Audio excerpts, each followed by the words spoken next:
You can't be serious, man. You cannot be serious!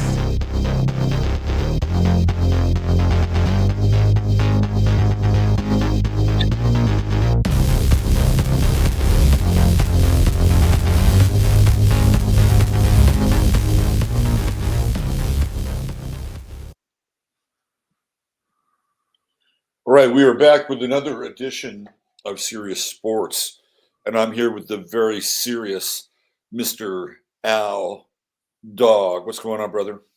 Man, I'm serious. I got my official NBA shirt on tonight with the Gemini, Jerry West. So I'm here to talk sports and I'm here to talk astrology. I think I came to the right place. You're serious as fuck. That's what I have to say. Yes, for sure. So I want to say a big shout out to everybody who's in the chat room tonight.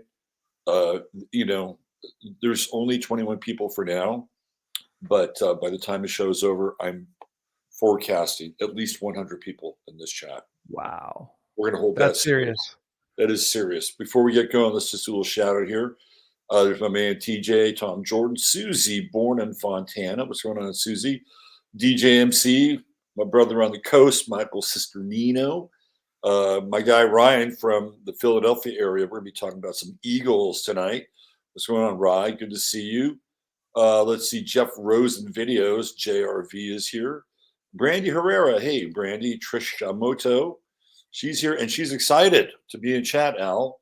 Let's go. Trish is excited to be here. Crab Gemini. What is up back at you, Crab? The lovely and talented one, Dr. Jonas, is here. WC Ray. What's going on, Robin? Salty Dog 72. And I think that brings us present and accounted for. Thank you all for being here. Absolutely. We got a lot to talk about, man. Big We do. weekend in sports. A lot of things are happening. A lot. Before we get going, don't forget to hit that like button. That really helps us with the old algorithms. And who knows, might even track some more folks in real time. But yeah, so let's see. Where do we want to start? You want to start college football? That's your thing. You love the college pigskin game. Yeah, give people a breakdown of what happened this weekend. So it was the biggest weekend in college football. So we had Alabama beat Georgia. Georgia hasn't lost in 2 years. Georgia has been eliminated from the college football playoffs. Alabama is in. My team, Texas, who I started betting on in January of last year, is in the Final Four. They made the playoffs. I'm very excited about that personally. Florida State has been snubbed. Absolutely snubbed. And if I was a Florida State fan, alumni, student, I'd be pissed because they went undefeated and they beat like 3 top 25 teams, and they are not in the college football playoffs. They beat Louisville in a very ugly game. And prior to that, Louisville lost to Kentucky. So it's just, they didn't get a lot of style points, even though they were undefeated. And we have Washington, who beat Oregon. Oregon, for some reason, was favorited by like 9.5 points, even though Washington beat them earlier in the season. Washington beat them. They got pros all over their team, that Washington squad. They're special. And lastly, we have Michigan, which is, in my opinion, I placed a bet on a futures parlay on Michigan and the Miami Dolphins. I call it my serious sports bet because, Michigan has the narrative and they're an interesting team because they're undefeated. And what's interesting, I think, about Michigan is that college football is often reflective of the high school football that's taking place in your area. So what Michigan does, they're a running football team, man. They're power football. And I think that's very reflective of the climate they're in, which is Michigan, in contrast to some of these West Coast teams or some of these down south teams who really like to let it fly. So I like how they embrace their northern climate. So yeah, that's who we got. Michigan's always, in my estimation, yeah, they've always been pretty much a running team. Mm-hmm. Even though they had a brief flirt. I mean, Tom Brady came from Michigan. Fact. He was there. He was sharing the QB duties with Drew Henson. Okay.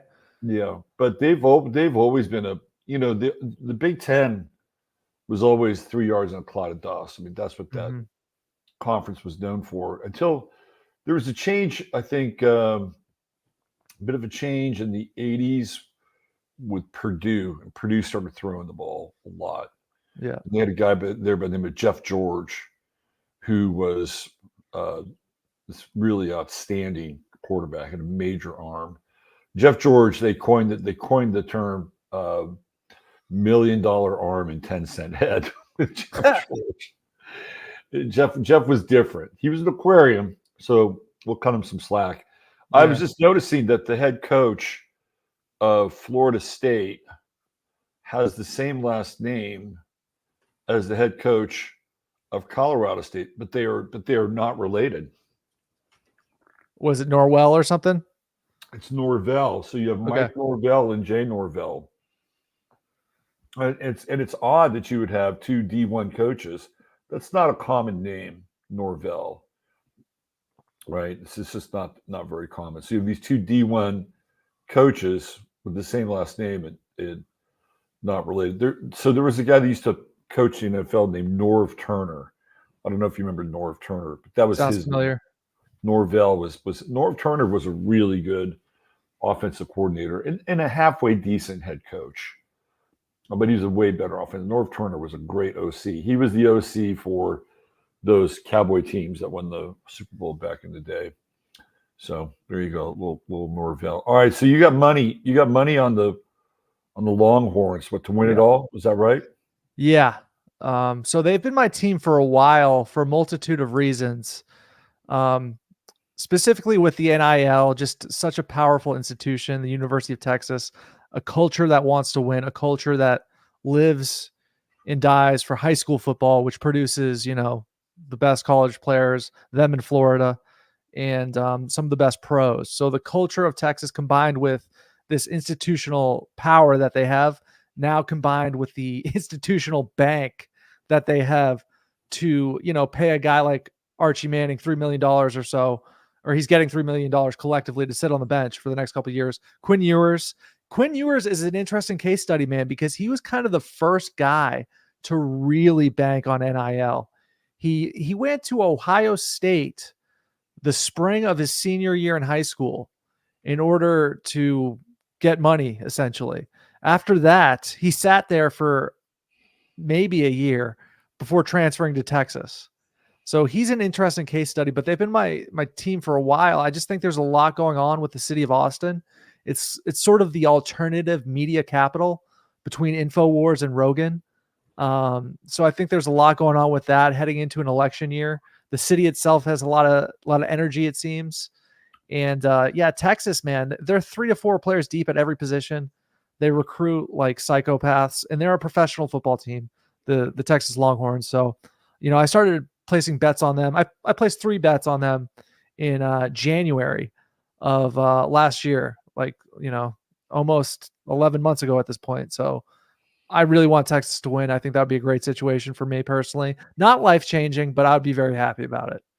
Oh, cool. So it's always fun to make something off of your wagers. Mm-hmm. But losing something off your wagers, that's part of the game. Yeah, it is a pain. So Vince asked us a question. What star is associated with a Wolverine? Well, Vince, we have your answer. Believe it or not. The star, it's not really a star, it is a constellation. And the constellation, the Wolverine constellation, the Wolverine symbol of Cunayo is formed by a series of 16 stars high in the eastern spring skies. So Cunayo is your constellation of the Wolverine. So it is visible starting the 38th day of winter, and then I guess ending the 148th day of winter to spring. So the skill sets affected by the Wolverine or Cunayo are weapon skill set and survival skill set. So there you go. There is a constellation connected with the Wolverine, Cunayo. So Rob, I got to ask you, what do you think about Florida State going undefeated and not making the college football playoffs? What do you think about that? It's happened before. I mean, there have been teams that have been undefeated that have not This goes back to the old AP and UPI days when they would pick the winners. Sports writers, there would be undefeated teams left out. Mhm. You know, I don't know. I mean, I'm not a big strength of schedule guy. I don't know how all that stacks up in terms of wins, losses, power wins or wins against, power conferences or power schools. Have you looked into that? I mean, do they compete at that level, or are these other teams a little more stacked than they are? I think like with a team like Texas that has one loss to Oklahoma, they beat Alabama at home.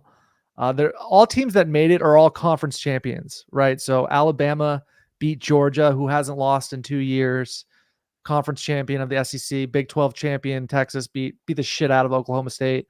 And then you have Washington, undefeated Pac-12 champion, and then Michigan, Big 10 champion. So believe it or not, I think the playoff committee there, I think they got it right. I think that Florida State is now in a bowl game against Georgia, and I think Georgia is going to win by about 28. Personally, that's my prediction. It sucks for Florida State because, like, what the fuck? Like, you went undefeated. What more can you do at that point? I would be pissed just because, hey, buddy, we beat every team you played. We played 3 top 25 teams. We just beat a top 25 team to win our conference championship. What the fuck? You know what I mean? I would be super pissed if I was them. But at the same time, I do think the committee got it right. And I'm personally excited for Texas. But I wanted to mention real quick, this is crazy because I was just watching this on YouTube prior to getting on here. The transfer portal opened up today, and dude, starting quarterbacks at top 25 universities are entering the transfer portal. Yeah, again, I'm not a hardcore college sports guy, but didn't Ohio State's quarterback enter the transfer portal? Yeah, Ohio State's quarterback and Oklahoma's quarterback. And it's like, what the fuck more do you guys want? It's got to be the money. I don't know, because it's like you're playing with the best wide receivers, you got the best coaches, you're at the best programs. You got to be making some of the best money. I just don't understand. What did Deion Sanders say? He said, if you want to get a quarterback through the transfer portal and a good one, it's going to cost you $1 million. Correct. Yeah. So these guys are guaranteed $1 million to change schools. When we get into things like astrocartography, not every school is the same. Not every place on the map is the same. I mean, this is where I think astrology could come in really handy for colleges and pros and agents and players. Like an astrologer could work with them and say, no, this is not your best interest to make a move this part of the world. Your chart doesn't line up really well here. Your sun goes into the 12th house. Nobody will see you. I mean, I think those things are really, really valid. I'm sure that when you were younger and you grew up being a New England sports fan, there were teams that would play against your teams, and there would always be like 1 or 2 players that would always go off against your team. And it's like, and they can even get traded, and not to your team, but to another team to come back and they crush your team. And I always thought as a kid, well, if that was happening to me, I'd go get that player. Right. Because as a child, I thought that there was some relationship, even though I didn't know anything about astrology. I thought there was some relationship between the place and the player. And I it wouldn't take me very long to break down a chart if I knew the guy's time. And it's like, yeah, look, your Jupiter line's here, your sun line's here. So while I think moving around is kind of part and parcel of the time we're in. I mean, ever since COVID hit, there's been this huge migration in the United States. The biggest migration, I think, since the Dust Bowl. You can still benefit from astrology helping you find the right place. So when you talk about the United States migration, are you talking about immigrants, or are you talking about people exiting the cities? Yeah, people exiting the cities. I mean, once 2020 hit, I mean, it was unreal. It rivaled the Dust Bowl. In fact, might have even been bigger because there's just more people around now. So you had all these people wanting to get out of the cities, going to Florida, leaving California. All this migration has been happening, and the transfer portal, even though it's not directly related to that, is kind of a symbol of all this movement. And I also think it's interesting that the transfer portal happens during Sagittarius, which is all about expansion and freedom, right? And finding kind of a new place that might be more authentic and kind of honest for one's growth and self-expression. So I think that that's really interesting, the timing for it. That's incredible, dude. That's that's one of those things that I wouldn't have thought of, but it's just so in your face and so obvious when you mention it. Astrocartography is something that really, really interests me, and it's something, if I were to get an astrological reading, I would be interested in that. Like, how does my life look here, there? Like, what's, what are my goals there? Where is like the best possible place? I think that's really, really valuable information for people to know. And it's surprising that people haven't. Let me ask you a question. As we enter, the age of Aquarius and whatnot, and we got the show Sirius Sports, I find it inevitable that sports and astrology will more and more coalesce. And I think that if you're a big time athlete, you might want an astrologer on the team. Well, I think that astrology and everything is going to coalesce more, and sports is going to be part of it. Yeah, I mean, I'm surprised it's taken this long for it to really take shape and get some traction. So here's an astrocartography story. This is how I got turned on to astrocartography. When I was 24, I was in England, and I was part of a group of people that traveled there. We were waiting around for a sleeper car to take us up to Scotland. I was going to this community called Findhorn. And we got there fairly early in the day, and it was it was an incredibly hard day. The energy was just, it was something that was really jarring and intense, and it was like everything I tried to do in order to alter the energy, it wasn't really working. And there are other kind of details with that day that I don't really want to get into minutia, but it was just fucking strange. So I hooked up, I walked past this church, and it said that there was some kind of like workshop that was happening that night. And this is in November, so it's a dark time of the year. We're in Scorpio season. And I'm like, oh, look, so they're going to have some kind of workshop on death and transformation. That's what I saw. So I hooked up with my traveling friends. We had dinner at this diner. And I said, hey, look, they're going to have this thing on death and transformation. It's right around the corner. We should all go. I'm like, okay. So there were about 5 of us. So we trundled over to this church. And we looked like we were travelers, right? We looked funky and kind of like we hadn't changed our clothes in a couple of days, which was actually true. And we pile in this church, and it's crowded. It's a big church, and it's crowded. It's filled with people, and we're sitting down, and everybody's looking at us, kind of nodding and say, like this. I'm like, what the fuck is going on here? So then this thing starts up, and it turns out that it's a service for this woman who had died. And I thought it was just this workshop, but it was like a remembrance of her life. And she was a social worker, and then somebody read like a sonnet by John Donne, and then somebody played a little piece of Bach on their cello. And by the time that was over, I felt really shitty. I felt like, wow, I'm just a spiritual tourist here. Like, this is somebody's life I'm checking in on. It felt very superficial. Right. So I said, we got to go. Let's get out of here. So we left. We got on the train. And then I spent a month at this place called Findhorn. And eventually in 1989, I would wind up in Seattle, Washington, where the guy who created astrocartography was living at the time. And I got a reading from him, and he showed me that my Pluto line went right through London. So it was on my midheaven and went right through London.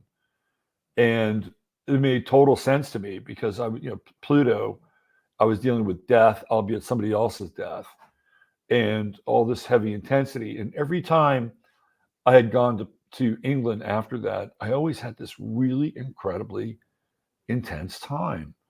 And when I saw that astrocartography reading, he gave me the nuts and bolts for it. It's like, wow. This stuff really, really works. And so when I go to a place like Philadelphia, my sun line is on the ascendant there. And every time I go to Philadelphia and do work, it's great. I get paid well. People like me. I have good dinners. I mean, it's really, so I've experienced astrocartography personally, and it's a thing. It's real. Mm-hmm. And it's probably best exemplified in sports. A guy he goes on a different team, he starts crushing it. It's just a different. Or he has a terrible time. Exactly. Right. Yeah. That's fucking it's nuts. I guarantee you it's a relocated chart. Yeah. Wow.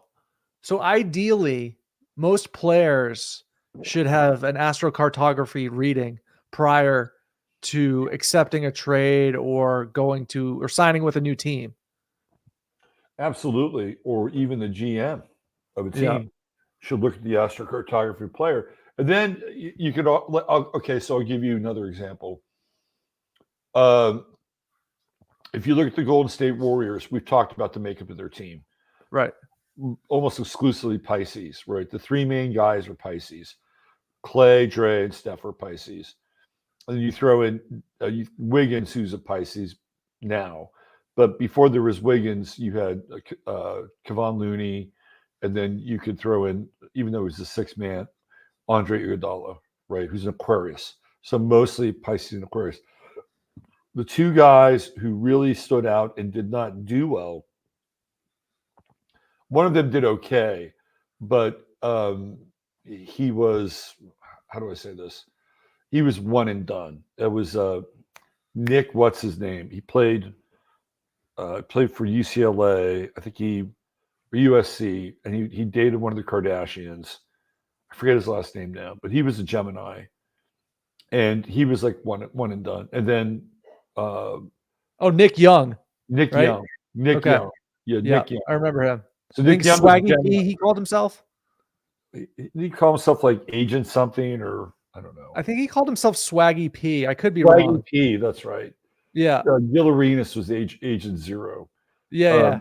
Gil's a Libra. Anyway, and then Jordan Poole's a Pisces. So you have these, two Piscean characters who don't fit in because Pisces squares Gemini. Yeah. So even stuff like that, when you can look at the makeup of a team and the players on that team, you can see the model for success for the Warriors. They got this young guy from Santa Clara. His name is Brandon Pajemski. And Pajemski's doing great. But guess what sign he is? He's a freaking Pisces, of course. And they got Trace Jackson Davis, who is from Indiana, and they got them both in the same draft, and they're both Pisces, right? So even the makeup of a team, I think, is really important. So I got to ask you something about the NBA and Gemini here. Because, I mentioned this on Astro Chads, but here we have the most Gemini logo ever. Jerry West, a Gemini, and then you have the duality of the red and the blue, and then Gemini rules logos, right? So what's your opinion on the NBA being just like having the most Gemini logo ever? Yeah, I think it's great. I mean, there's been some pressure from people to replace him with the Michael Jordan logo. Okay. But he's already, that logo already belongs to Nike. Okay. Right. So they'd have to do a deal with Nike in order to get that logo. Yeah, Jerry West is amazing. He's still around. I think he's still involved with the Clippers on kind of an advisory role, but I don't think Jerry West would have signed off on the James Harden deal. There's no way he would have signed off on that. The James Harden deal being which one? Because he moves a lot. Well, he's on the Clippers now. Right. Okay. Yeah. So that was. I think James Harden's a Virgo. Is he? Yeah. I'm pretty sure he's a Virgo. Then I have to like him.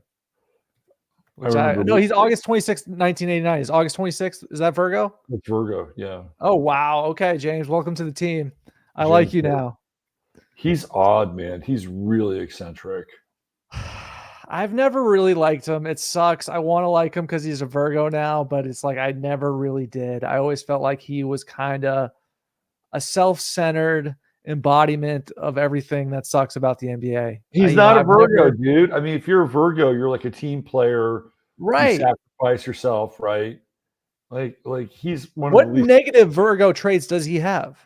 Like there's got to be some negative Virgo traits. We got to talk about it. We can't ignore them, right? So I don't know. He's always been just a me first guy. He's never won a championship as far as I know. And he just fucking dribbles and shoots. And I've never really been that impressed. There was a period of time when he was with the Rockets. He was unbelievable. He was the best scorer in the NBA, right? Well, for time well, period. one of the reasons why he was so good was because here, let's do this.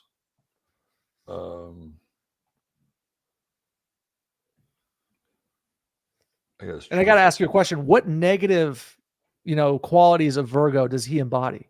So when he was with the Rockets, he would after the game was over, he would work out. Okay, that's right? Virgo. Like That's Kobe. He would do 500 push-ups and so when he was in his rocket phase, and you can see this with the Sun Mars in Virgo, that he would push himself. But Virgo is a sign where it's ruled by Mercury and it's mutable, so you can't really push it too hard with Virgo. Like it has its limits. The negative side of Virgo, maybe in his mind, he's thought, well, I've done all these things in order to, like for instance, when he was with the Nets, like maybe he played point guard and distributed for Kyrie and Kevin Durant. So in his mind, he's like, well, I'm making these sacrifices in order to, be a good team player, right? But really, how many sacrifices was he really making? So I think that's where Virgo can go dark, and they can say, well, I'm doing all these things for all these other people, and I'm not getting mine, right? I'm not, and I don't really think the Virgo part of James Harden's chart is problematic. I think, first of all, he's got that true note in Aquarius, so he can be pretty goofy, right? Like, he's trying to figure out how this whole team thing works. And a lot of times he's struggling between the South Node of Leo, which is, I'm going to be the star. I'm going to be the guy that's going to take the final shot. I'm going to carry the team, versus going into Aquarius, which is, I'm just going to be an essential member of the team. And his sun is at 25 Leo. So it's kind of in a wide conjunction with his Virgo sun. So you get into that Virgo Leo thing, you're kind of dealing with this idea of selflessness, which is Virgo, and then Leo, which is this idea of, the inflation of self. But I think his chart, the big problem in his chart is Venus and Neptune. Like he doesn't honor his agreements. James Harden does not honor his agreements. He always wants to be traded. Right. And that's Venus-Neptune square. And he's got the Venus-Saturn square. So he tries to honor the agreements, but, he wiggles his way out of his contracts. And the latest one was with Daryl Morey, and Daryl Morey loved James Harden. Daryl Morey, thought enough of James Harden to trade half his team to the Brooklyn Nets to get him and play with the 76ers. And then Harden just turned on a dime. He just completely turned on a dime with the guy. So his relationships, I think, are problematic. He wants to be committed, but he also slides out of commitment. And I don't really think he's very trustworthy. Like in general, I don't think he's a trustworthy person. Yeah. I think he's more trustworthy when he's, I don't know, feeling like he's the guy, or he's part of the team, but just slightly more than other people, right? So you got 5 guys in the court. Let's say they're all, 20%ers. Harden needs to be 30%. He needs to take away 10% from somebody else on that floor. And when he does that, I think he can find some worth and some value. But I wouldn't trust him. His agreements are crap. Mm-hmm. They're not good. And where's he born? He's born in LA, right? Okay. So you would think that being closer to home, even though this is a 12 noon, this is a morning chart, 7 a.m. chart, you would think that being closer to home with Jupiter and the moon might do well for him, might pan out for him, because he'd be closer to his birthplace. Maybe this is it. I mean, maybe this is his final stop. And somehow he finds a home with the Clippers, but with that team and the way it's constructed. I just don't see how that's going to work. I wouldn't trust him. He's not trustworthy. Very interesting, man. James Harden. Yeah. Tondar, this is funny. This is really funny. Tondar's got a good comment. I know Harden isn't putting Virgo work into that beard. That's funny. Yeah. I've never been a Harden guy. He had a brief shot being a Virgo, but now I see he's not trustworthy for real. And somebody, I've always had respect for guys who stay on one or two teams. Typically everybody used to stay on one or two teams for the most part. He's a traveler, and he's kind of not staying true to his earth sign roots by just traveling whenever he wants to do something new, Well, I mean, he's back in LA now. Mm-hmm. So maybe he's back rooted. A Jupiter Moon conjunction will help him. So I mean, look, I don't really give a fuck. The guy's got a shit ton of money, so I'm not. Yeah. I don't. Who gives a shit about him for real? To cry tears over James Harden. Yeah, fuck him. I agree. Perspective, I would say that he's got a better chance of being at home now. One would think. Yeah. Yeah. But anyways, so we got some other topics to talk about tonight. We got to kind of recap our Angel. Have we covered the college stuff yet? Are you through? Or what's your prediction? Let's get the prediction would be I think Alabama beats Michigan. And I think that Texas will take care of business against Washington, even though Washington has studs at wide receiver. I think Texas has the athletes to step it up, and I want Texas to win. I think Texas, they were my prediction 11 months ago. They're my prediction now. I think Texas takes it home and wins the national championship. And, I'll make about $2,500 if that happens. So I'll be happy, but not life-changing, but I'll be fucking happy. I'll be stoked. I'll be yelling at the TV if it happens. And if they lose to Washington, fuck it. Who cares? Right. Whatever. Life goes on. It's not like all my eggs are in one basket. So, yeah, that's my prediction. And that's how I think things are going to go. I might get into this a bit more in my segment I have prepared. It's called The Future of Football. Okay. I'm just going to talk about how the time to make bets is really, for me personally, because I'm into the futures betting thing, is actually in March. And in the age of Aquarius that we're in, all the information is available to us. Right. And you can know 10 times more than any of these fucking cocksucker fucking guys on the radio or ESPN. They don't know shit. Like if you know what's going on, if you can get access to the information yourself and you then listen to these guys, even briefly, you realize they're basically just freestyling like half the things they say, or they're reading off a teleprompter, no different than like a politician. So in the age of information that we're in, people are at a great spot, especially with a show like this. I didn't know about the Miami Dolphins, that they were going to have a great year until that guy Mark came on. So, and I've put positions on the Dolphins. I'm excited about that. The Dolphins look great. The Vikings, they still got a shot. I was dead wrong about the Jets, but whatever. You know what I mean? So. Yeah, dude, I think you can start whistling Dixie on the. What does that mean? On the Vikings. The Vikings, I think, are fading out. Yeah. I mean, after that game last week against the Bears. That Monday night game, I think it was, or something. They lost the Bears. It seems like they would do better with a modern day version of Brett Favre than they would with Josh Dobbs. Yeah, I mean, Josh Dobbs, he just has a lot of narrative. That's all he really has going for him. But it is a lot of narrative, but it might not be enough to push him to the Super Bowl. And the Vikings are probably toast. Kind of me watching the NFL is kind of toast because, dude, it's tough. Just the commercials they have a very obvious agenda, and it's really tough to sit through that. You know what I mean? It's terrible. I mean, that's one of the reasons why I don't watch football, because it's insulting. It's insulting. Yeah. It's totally insulting. And if people aren't aware of what Al is talking about, it's clear that a particular race and a particular version of that race has been written out of these TV commercials. Mhm. And it's look, there's lots of paying customers, right? But who do you think the bulk and the majority of these paying customers are? It's the people that they're, emitting Basically from the mocking in all commercials, every single fucking commercial.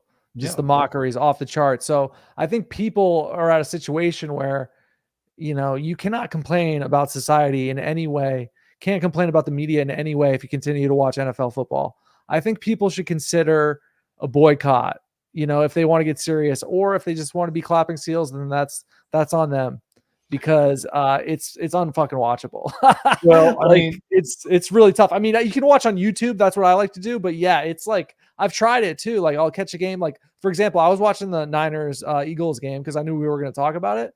But it's like, you have to find ways around the commercials because it's very, very difficult. It's outrageous and it's just in your face. Just the obvious agenda of it all. yeah, no, it's insulting, Mhm. And I thought about it. I've been watching a lot of like old TV on YouTube Yeah. from the 60s and the 70s.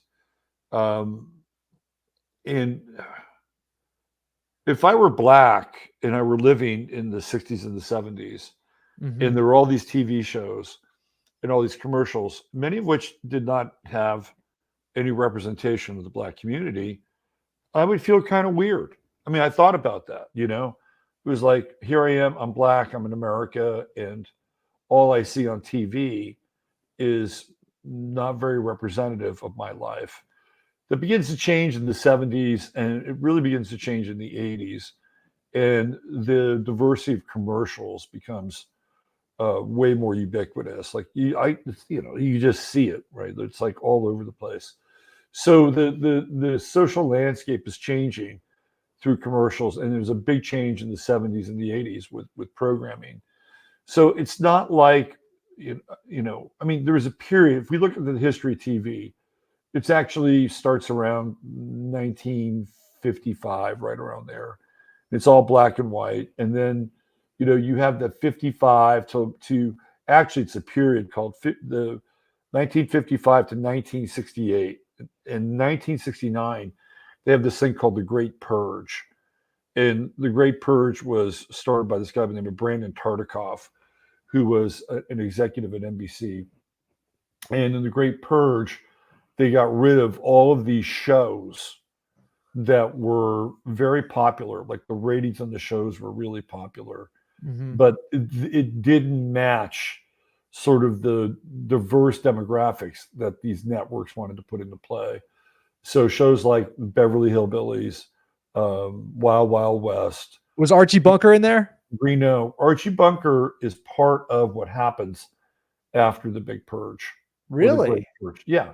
Okay. So it was this cultural purge. They were essentially eliminating all this program that was associated with Middle America. I think Bonanza might have survived it for a few years. But then after the Great Purge, you have like the Mary Tyler Moore Show, which is a show about a single woman living in Minneapolis. You had the first mixed religion show in Bridget Loves Bernie, where Meredith Baxter is married to this guy named David Burney, and he's Jewish, and she's, a shiksa. You had a lot of single parenting shows. There were single fathers, Courtship of Eddie's Father. And then you have Diane, which is the first show that had a black female lead, and Diane Carroll. And then it starts to get even more diverse. So you come into the Norman Lear stuff with Archie Bunker and All in the Family. You have Good Times, and you have Maude, who's a big feminist, and Chico and the Man. And so there is a decided movement towards what we would call urban programming or more diverse programming, and all that happens 1968, the Great Purge. It's like we're done. There's like a whole chapter that's closed. So that being said, the numbers, I would say, based on the general populace and population post Great Purge, really fairly representative the in terms of characters, representation in commercials. Now the numbers are not representative of all at all. I mean, so what is it? Caucasians are 63% of the population, dwindling, but there's no way that there is 63% representation Right. in commercials at all, and particularly the white male. So that is completely skewed, and that goes back probably to like the early 60s where everything was flipped and reversed. Mm-hmm. Yeah. So nowadays, when like a lot of you guys in the chat right now, you watch an NFL game, but for those of you who don't, black people are about what, 15, 16% of the population. Yeah, They're yeah. 100% of the commercials. It's like 90 to 100%. Yeah. And it's just bizarre. And it's just, you can't not say something like, what? You know what I mean? It's just so just aggressive and, absurd. And just not reflective of our population. It's just bizarre. I remember when I started to see that for the first time. Yeah. It was, I think, around 2006. It was around 2006. And it was a commercial for, I think, a camera. And I forget which one it was. Yeah. And it was this black couple. They were on vacation, and they were overlooking this beach, and they had a camera, and down below was some dumbass white guy who was clearly out of his element. And so it was like the metaphor was that they were looking down on him. Right. Oh, and wow. yeah. And I thought to myself, that's every commercial though. Every commercial follows that script. Every single this was one. in 2006. That's crazy that And I thought to it's just myself, accelerated. I don't know where this is going, but I don't like it. Right. Because I think if the shoe was flipped, right, yeah, I guarantee you that there would have been at that time, at the very least, minor social outrage. well, the solution is to turn off the TV and just rid it. You know what I'm saying? That's the only solution, because it's not like you can kind of like, hey, complain, hey, we want representation in our commercials. I think the solution is just to completely. Well, but they don't. They don't. So here's the deal. I agree with you totally, and I don't watch it anymore either. But they don't care. Like they don't care. BlackRock. Well, let's say, oh shit. Well, I'm not going to buy some product that I think is unfairly advertising or skewed their demographics or whatever. And you decide, well, I'm not going to. This is what happened with Bud Light. I'm not going to buy that brand. Right. Well, guess what? There's a really good chance that BlackRock owns the other brand that you wouldn't normally buy. Like they own so much. Yeah. That it doesn't matter if you tap out on something, because if you tap in on another thing, well, they're going to own that as well. Right. So, but I guess the solution with that situation would be don't drink alcohol at all. Well, I would agree with you, but it goes beyond that. I mean, let's say it was rice-a-roni or something, or what. And I guess what I'm saying is that, yeah, you can choose to not participate in that system. Or you can choose not to participate in a particular brand in that system because you find that brand offensive or whatever. There's a very good chance that BlackRock or Vanguard, whomever, owns one of these other competitors. So the way that they've set everything up is that they're going to win no matter what you boycott and what you decide to buy. But I would say, to your point, yes, it's better just in terms of not giving one's attention over to this program, because you're actually feeding the program. Absolutely. So the question becomes from here, okay, so I've made that choice. Like, I can't really watch it. I might pay attention on YouTube. I'll keep up to date with it, right? And then alcohol I see as like a depressant. I don't see it as something that is stress relieving at all. I've never had like a stress relief experience with alcohol. It's just kind of like, sort of led to less energy effectively, right? Maybe for a time you feel good, but you pay for it, right? But the question from there becomes, with other people who don't give a fuck about this obvious programming and commercials, and they don't give a fuck about Bud Light, they're going to drink a beer or several regardless, I think we have no choice but to just kind of shrug our shoulders and just say, hey, some people are just like that. A large part of the population is just like that. You know what I mean? It's not like it's these things, these programs combined with the alcohol and the betting and the weed, it's a huge opiate. These are massive opiates for the masses. And like once you evolve to the point where it's like, okay, I'm not going to participate in that anymore. Do you have an obligation to get people out of the mainstream, or do you have a duty to yourself to just build something new? What's your take on that? Oh, well, I think it's always a personal choice Mm-hmm. to tap out of the mainstream and not give them your energy, which I'm an advocate of. Mm-hmm. Like why watch the 6 o'clock news Right. to give your energy, and in general, programming in general. Like I don't have cable, I just have Mhm. Roku, and I watch YouTube, and I pay $15 to not get commercials per month. Right. So to me, that's my solution. And in terms of creating something different, I mean, I think I read some statistics about YouTube. There are 3 billion YouTube users on this planet. Mm-hmm. 3 billion people are It's a using this lot. medium. That's incredible. Really. So that means that a percentage of those people are content creators, and a large percentage of them, to some degree or another, are content creators, which means that that we're totally changing the tide in terms of how we create media, like what we're doing here tonight. So we don't like what the sports are or how they're being represented. Well, we'll create our own version of it, Mm-hmm. right? And so I think that that's kind of what you're asking. And so yeah, you can say no to the old model and yes to the new model. And YouTube is not going to be completely embracing in terms of everything, because I've lost shows, I've been demonetized, I know what that's like. But within certain parameters, this is a very effective medium. I like to watch cooking shows sometimes on YouTube.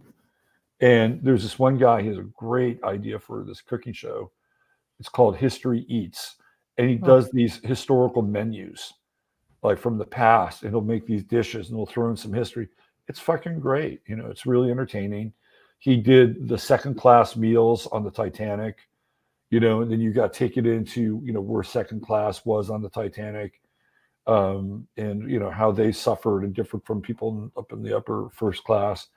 I mean, this is what YouTube can bring to the table. And you've got people that just have a variety of programs. I mean, I think it's YouTube, we're living through a period where YouTube is changing humanity. This is an Aquarian medium, right? Where everybody gets a shot at creating something.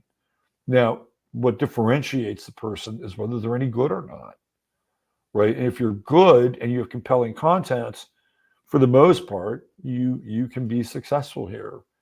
And it's a total game. And the old media is just, they're like, I don't really believe in dinosaurs, but they're kind of like dinosaurs, right? Their days are over, and I don't know what they're stringing the ad dollars along with, but this is a game-changing medium that we're participating in right now. I mean, just think about it. 10 years ago, and I was putting videos up on YouTube, but 10 years ago, these streaming tools weren't around. Right. If you knew OBS, which I think was pretty young at that time, you could put something together. But for the most part, people would just record things, edit things, and then upload them to YouTube. And that would take a lot of time, to be honest with you, the rendering and all that shit. So we're participating in an Aquarian medium, which is changing the world. And I think that's a good thing. It would be, I think, a bit more helpful if YouTube wasn't so deeply involved in the fuckery of the algorithms and unsubscribing people. Then it could get really interesting. But yeah, man, I think it's all here. I think we are making choices to not participate. Like right now, there's a Monday Night Football game going on. What's happening? We're not watching it. Right. And what are we doing? We're creating something else simultaneously. Mm-hmm. That's pretty cool, man. Yeah, I think that with YouTube, it's probably one of the most incredible tools ever. And the old media, as you've described, can't really be used as a tool other than to communicate with, a lot of everyday people.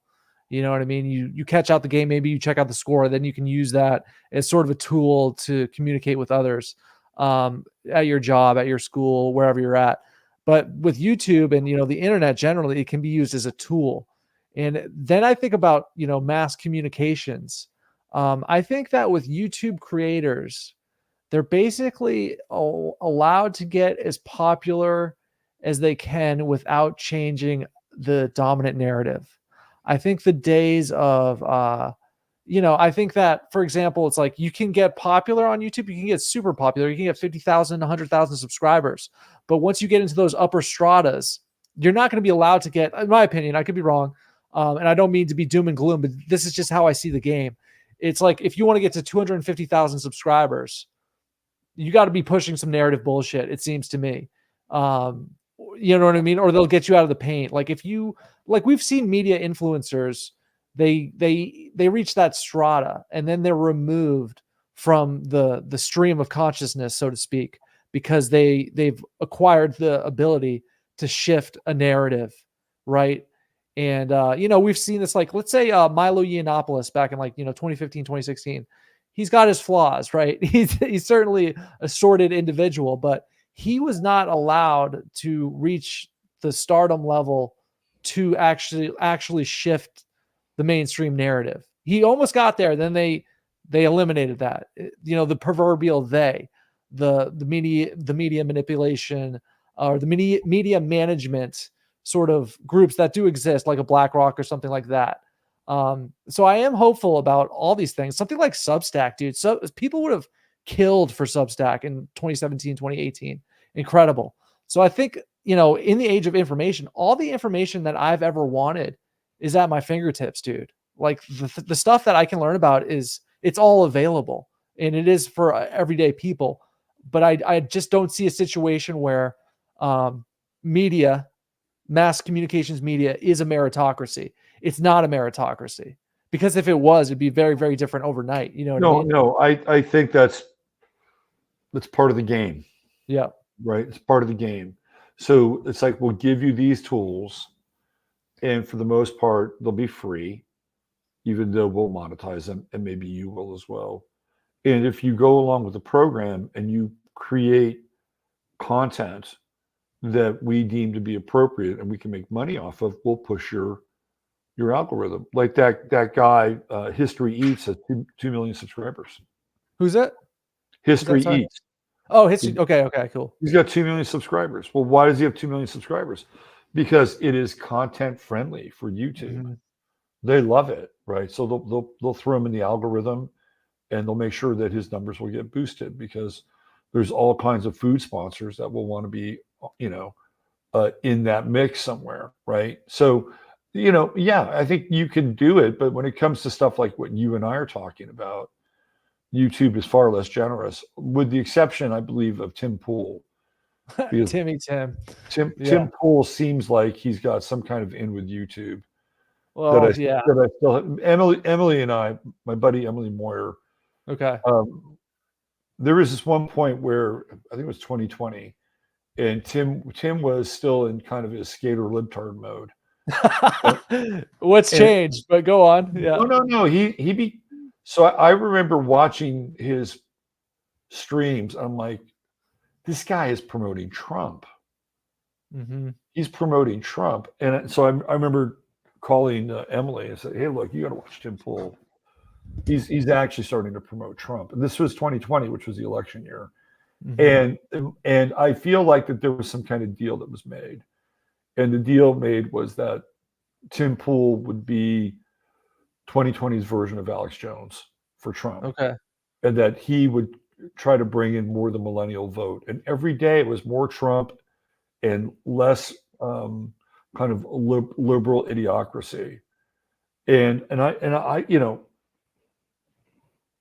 I don't know, man. Tim Pool just seems to be hand in glove with YouTube. Mm-hmm. So I think that there's got to be some kind of intel stuff going on with you too, with Tim Pool. Oh, definitely. Tim Pool is a shill. Tim Pool is a grifter's grifter. You know what I'm saying? He is he's gonna grift a pole like he's skateboarding and he's grinding. Like he is not somebody I've ever taken seriously just because he's damn near 40 years old and he's wearing a beanie inside. You know what I'm saying? It's like when I see Tim Pool, he looks like a local 8th grade skateboarder. And he's this serious political commentator. It's like, oh my God. You know what I mean? I like some of his guests sometimes when he doesn't dominate everything. Mm-hmm. But well, he does that Ben Shapiro technique where he just talks fast and just, you know what I mean? It's like, what are you saying? Right. Yeah, it seems to me like I could be wrong, but it seems to me like he's probably on Adderall or something like that. Wouldn't doubt it. It maybe was on Adderall since he was a kid, right? Because a lot of people who are really speedy have been on Adderall since they've been kids. How crazy is that? Just amphetamine salts for decades. Oh, it's nuts. I mean, it was, when I was young and went to school, they didn't have any of that shit. I think that started to change somewhere in the 70s. I think probably like the late 70s.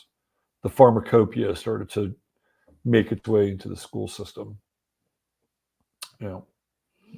So you ready? Big. Certainly big around my era, for sure.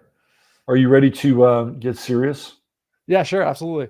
All right. So now keep in mind, gambling and drinking are a flaw in the human system. And yet our guy, Al Dog, is going to tell you that there is a virtue in the timing of gambling.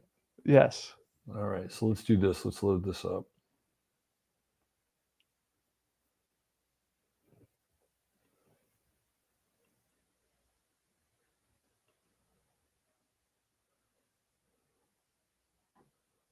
No. Do we have any? Oh, you know what? I got to get it's the wrong one. My bad. It's all good. Where is the other one? Here it is. Let me ditch this one. That's what happens when you have a polluted desktop. Yeah, my desktop's crazy too. There's all sorts of. What's up with the Virgos having polluted desktops, man? Yeah, I have all these things, and I just never really clean it. And I don't want people to see it just because it's got all this random stuff. You know what I mean? Just all these random, thumbnails, screenshots.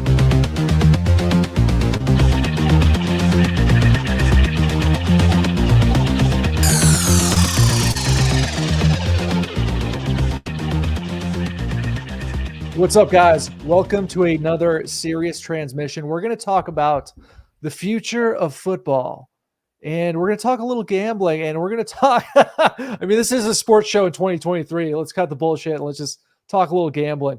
Anyways, so when did I start betting on sports? Just this year, for the most part. As a true Virgo, I didn't do it until it was legal. But just to give you a background here. When I was in college, I had no idea sports betting was illegal because there was so much of it going on around me that I just assumed it was like on the up and up. It turns out it wasn't for a while, but eventually, as we know, it became legal in most states. People use things like BetMGM, DraftKings. What are the other ones? You probably know the other ones. You probably have them downloaded because it's fun. But I understand why people get addicted to it, and we're going to talk about that a little bit.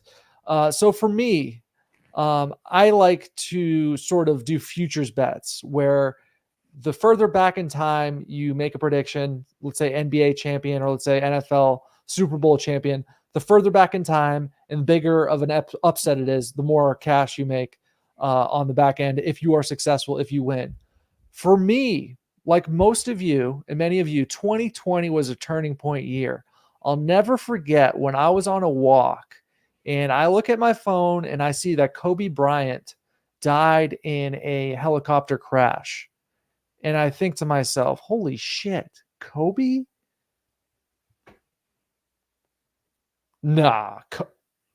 Put my phone down, put it in my pocket, keep walking. Double check again just to make sure that I'm not going crazy. Kobe Bryant is dead. Okay. That was nuts. But my immediate thought after that, or not immediately after that, it was, in the coming weeks and months, I'm like, the Lakers are going to win. If Kobe died, the Lakers are going to win. And that just made sense to me. Right.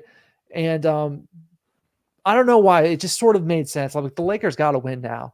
And because Kobe, they're just going to win. They got LeBron now. It happened. So I'm like, okay, that's interesting. What was it? A couple years ago, the Rams end up winning the Super Bowl. I did make a bet on some website that accepted cryptocurrency. They're legal, right? They were legal, I think. Some website. Anyway, so I made that bet in November. I started making the prediction in September, but I made the bet in November. I put up $50 on the Rams. They won. Okay. And then I'm thinking to myself, like, oh my God, if they want to, whoever is pulling the strings, whether it's fractal, whether it's God, whether it's just an energy, whether it's social engineering, I'm thinking, oh my God, if they really want, are the Warriors going to be in it too? And I'm like, nah, I'm not going to bet on that. I already won with the Rams. I'm going to call it a day. I'm not going to bet on the fucking, the Warriors and the Celtics. Like, nah. But then it happened. I'm like, okay, there's something going on here. Okay. There's some interesting things happening this year.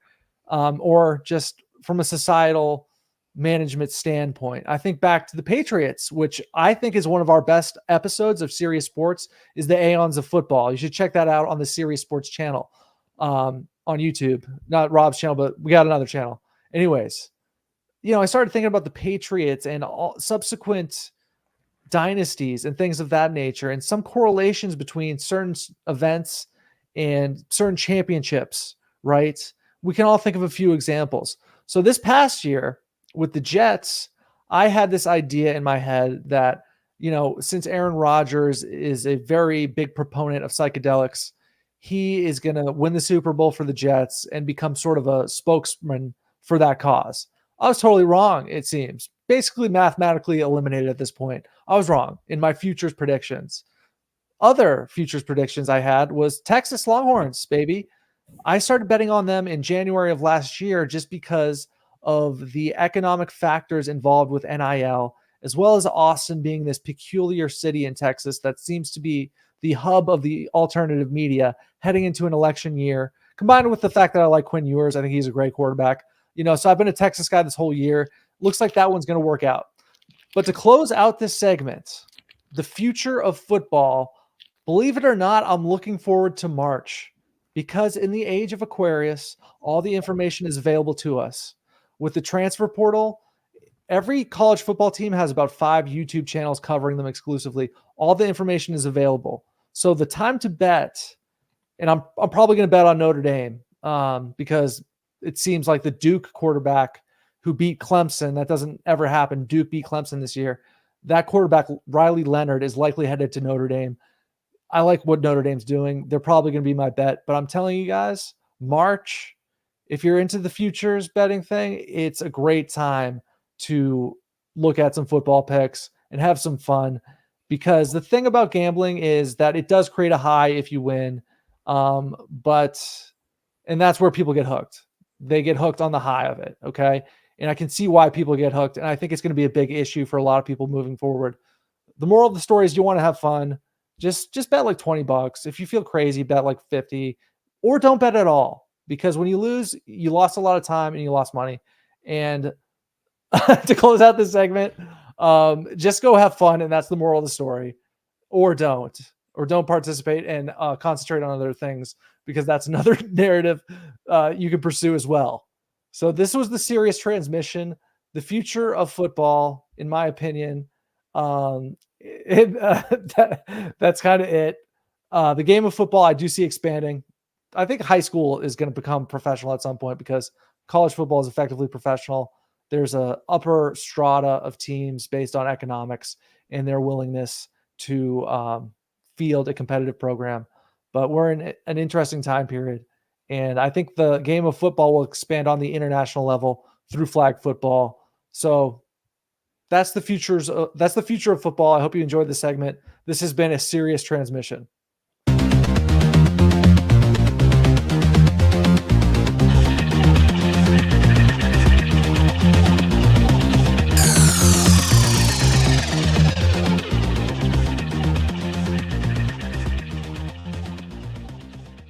right. So speaking of Sirius, we've got a report coming out of Syria? LA Okay, LA. that LeBron James's manager, Oh wow. Maverick Carter, used an illegal bookmaker. Maverick Carter, the manager. I'm telling you, man, it's betting. So I think, look at this, ESPN bet. We talked about that. I think betting is going to bring down some sports. I think it's going to bring down football. That's my hunch. What we're looking at here is potentially a huge fucking deal. Well, let's look at this. Maverick Carter, the manager for the LA Lakers star LeBron James and the business partner of his, told federal agents in 2021 that he had bet on NBA games through an illegal bookmaker, the Washington Post reported. In his admission in November 2021, Carter told federal agents that he could not remember placing any bets on the Lakers. He couldn't remember or he didn't. Those are two very different things. And denied placing bets for others, according to reports summarizing the interview that was reviewed by the Post. In 2021, before 38 states and the District of Columbia legalized sports betting, Maverick Carter was interviewed a single time by federal law enforcement regarding their investigation into Wayne Knicks. Adam Mendelson, a spokesperson for Carter and James, said in the statement to the Post, Mr. Carter was not the target of an investigation, cooperated, was never charged, and never contacted again on the matter. According to the report reviewed by the Post, Carter said he placed approximately 20 bets on football and basketball games over the course of a year, with each bet ranging from $5,000 to $10,000. The NBA prohibits players, team officials, and league officials from betting on league games. The National Basketball Players Association also includes agents in its rule, but business managers are not included by either group. Knicks, a former minor league baseball player, pleaded guilty in April 2022 to conspiracy to operate an illegal sports gambling business and filing a false tax return.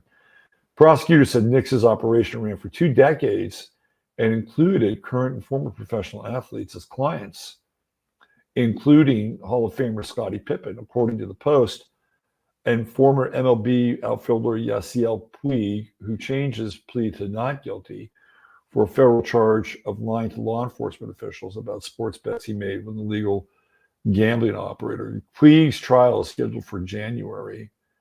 James said after Thursday's 133-110 loss to the Oklahoma City Thunder, he didn't know about Carter's talk to federal agents until the last 24 hours. Maverick's his own man. At the end of the day, gambling is legal. James said, I mean, you can go on your phone right now and do whatever you want. He has no affiliation with the NBA or NFL, so he can do what he wants to do. Well, that is true to a certain extent, but he is his business manager.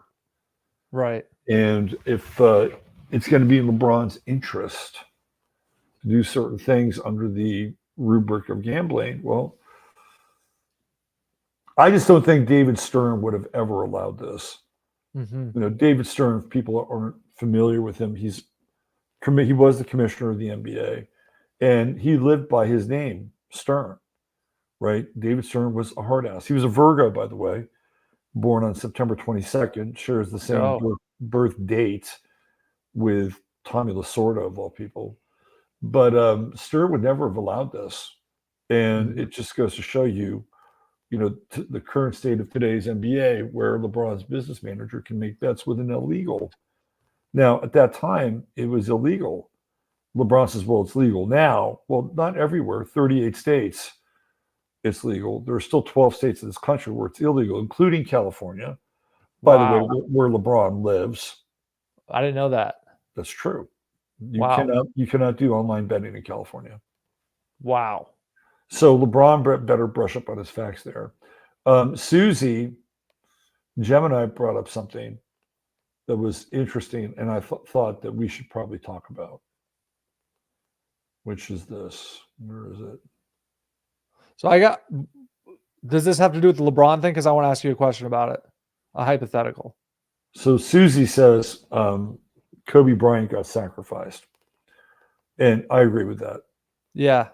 There's a lot going on with that. And I did breakdowns on that Okay. with Kobe's chart, LeBron's chart. I think there's a weird thing around LeBron kind of lingering in the background of that event. Big time. And I remember watching LeBron after Kobe had passed away. His emotions were really weird. Yeah.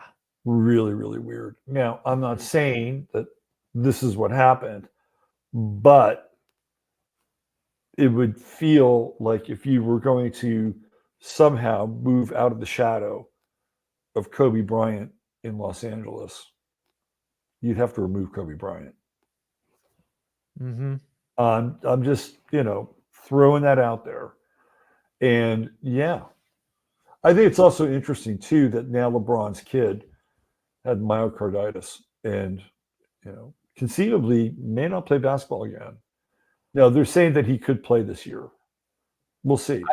I think he's going to play. And I saw something really weird about that where LeBron said he's going to miss one of his games in order to attend his son's game. And I just thought that was just so unprofessional to, hey guys, I'm going to skip out on the team because I just got to watch my son play his first college basketball game. That would never happen 5 years ago. I'm surprised he hasn't quit to go coach USC like Dion's coaching his kid. Mm-hmm. So there will be people who will applaud that decision, right? It would be like, oh yeah, isn't that great? He's such a great father. We don't see enough, black fathers, get involved with their kids' lives. It's like, go let your kid fucking play his game, right? If he's going to play, just let him play his game. And if you're playing that night, just play your game. Right. Or let your kid be his own man. Yeah. Let him have his own experience. Mm-hmm. That's where I'd be with it. So I got to ask you an interesting hypothetical. Let's say you're the FBI, okay, and LeBron James's manager placed bets with an illegal bookie. That's public information at this point. What do you have to prove? Let's say if you're the FBI and you wanted to fuck LeBron, you would have to prove that, what would you have to prove? Let me ask you that question. Well, you'd have to prove that Maverick Carter bet on the Lakers. I guess it was in 2020, so you'd have to bet on the Lakers. Okay. The reason why he used that betting service because there's no legal betting in California, right? So, so you'd have to bet that he proved that he bet on the Lakers, and then you would probably have to prove that, and this is very speculative, right, and subjective, but you'd have to prove that somehow LeBron's participation or non-participation in a game would have affected the outcome. Right. And do you think that there are agents available that could prove that? And do you think that they want to prove that? Or do you think that it is something that will probably be swept under the rug? No, because they're all too busy dressing up like Muslims and raising hell at these anti-Israel rallies now. Okay. So do you think that's their main objective? The FBI's objective for quite a long time has been to infiltrate social groups. Okay. And then create scenarios where those social groups can be made into terrorists or terror threats. Mm-hmm. They would do this back when there was all the Islamic phobia or Islamophobia during the 2000s. What they would do is they would go into mosques and they would start to befriend these guys inside the mosques, and they would find these fringe Muslims and they would kind of radicalize them, and they would set up these situations where, hey, we're going to meet you at such and such a place, we're going to do this, and it'll be a blow for Allah, and then they wouldn't show up, and you'd have this one guy who was there and he's like a patsy. They did the same thing up in Michigan with the guys who supposedly were going to kidnap Gretchen Whitmer. Those are informants, right? They're informants and agents. January 6th was built on that shit. That's what they do, right? So maybe they could pose as an NBA basketball player or something, or maybe they can pose as Maverick Carter's, I don't know, numbers guy. No, Okay. they're too no. They would have no interest in doing anything. The only interest that they have right now is helping co-create a narrative. And the narrative is exactly what we've been talking about earlier, which was the demonization of people who are white, Christian, patriotic, and American first. So LeBron's not on the agenda. LeBron, I think LeBron. I've heard if you look at his tattoo, he's got a Boule, the Boule Society, right? Boule. He's a Boule Yeah. guy. Uh-huh. And there was a lot going on with that Kobe thing. I watched what's that guy's name? Bishop Larry Gators. Oh, You know him? Yeah. I watched probably all of his content during that time because I was a huge Kobe guy growing up, right? So yeah, that was crazy. And there's so many different angles. Kobe was allegedly suing some pharmaceutical company. Kobe was perhaps plotting to start a rival professional basketball league. I've heard that theory as well. The only question I have about the Kobe thing is how far back was it planned? Like 10 years, you know? Yeah, I don't know. I don't know how long it takes for these people to. I mean, there was also some, like Corona happened right after that too. Right. And I think didn't Kobe have a tattoo of a crown? Yeah. No, he had a crown. He absolutely did have that. Yeah. After he had his scandal in Colorado, he got that for his wife. And he also got a butterfly coincidentally as well. Right. And then there's that picture of George Floyd where he's at the club in Minneapolis that he was the bouncer at. And in the background, there is a picture of Corona beer, and I think Kobe Bryant is in the background.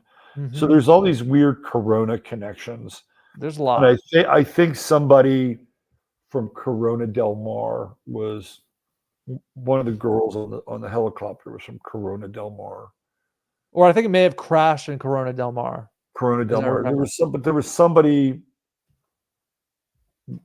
Yeah, so it might have crashed in Corona, but there was also another Corona connection. Maybe it was because there's also Corona, California, which is just east of LA. So there's all these weird Corona connections around Kobe. Mm-hmm. And there was that strange little animated film that those guys who, I think they're on the UCLA basketball team, but they were also in the animation department. And then they created that little animated film where the helicopter crashes and Kobe crawls out of it. Like all these weird things. Yeah. There's also a Nike commercial with him and Kanye where, Kanye throws a basketball bomb at his helicopter and the helicopter explodes. That's right. Yeah. A really interesting one is if you were to ever have the misfortune of checking out Chief Keef's music video for Kobe. The song is called Kobe, so it's the Kobe themed song, but it came out in about 2012. But the song features a helicopter, the whole thing, and then there's billboards of Kobe, and he's got one eye. Kobe's got one eye in the billboards, and there's just a helicopter going throughout the whole thing. Also, another hip hop song called Stay Schemin' with Rick Ross, Drake. Drake has this one line where he says, Drake has this one line where he says, no, it was Rick Ross. I'm sorry. He says, oh no, fuck. I'm sorry. It was Drake. He said, bitch, you wasn't with me shooting. Like Kobe's my nigga. I hated it had to be him. You wasn't with him, bitch. You wasn't with him shooting in the gym. But there's a helicopter in that scene with a very famous Kobe line. So yeah, but the Chief Keef music video in particular is a lot of predictive programming in that one. So that's why I question, was it like 5 years in advance that they wanted that to happen, or the proverbial they wanted that to happen?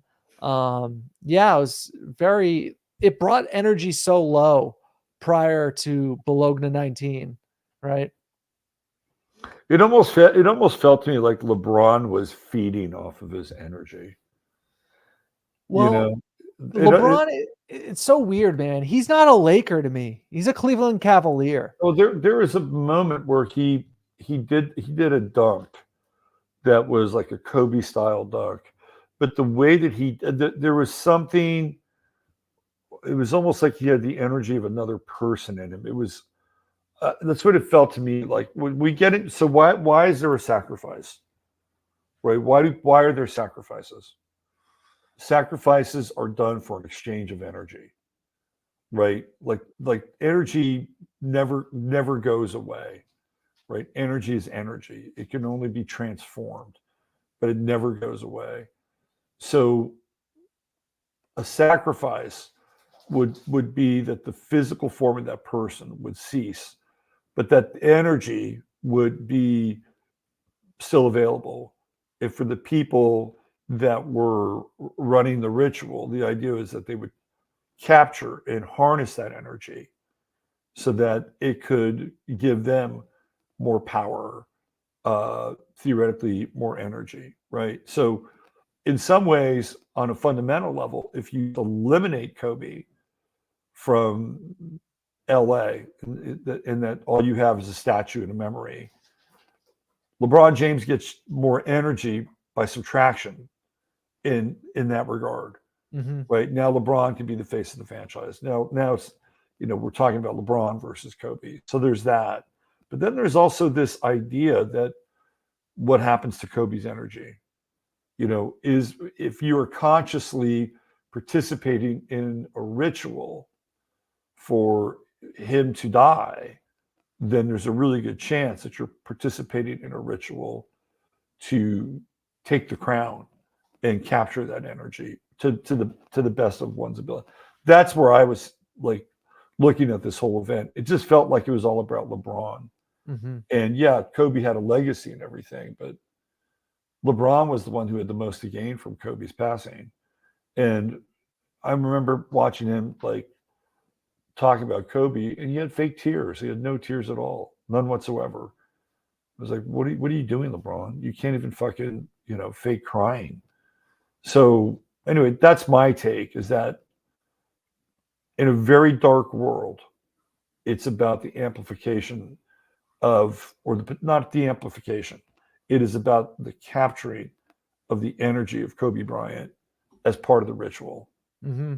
And especially if it's conscious, right? If one is a conscious architect or a conscious participant, yeah, like you would know when these things would happen, and who knows what else. I mean, in voodoo, all they need is like a piece of clothing or hair. Let's say Kobe had given LeBron one of his jerseys one time. Well, it's clear that there's sweat on that jersey, right? And they could use something like that in order to facilitate a ritual and to make it a much more immediate experience. Anyway, that's how rituals operate, right? There's some kind of transference of energy with the ritual, and whatever it is. Mm-hmm.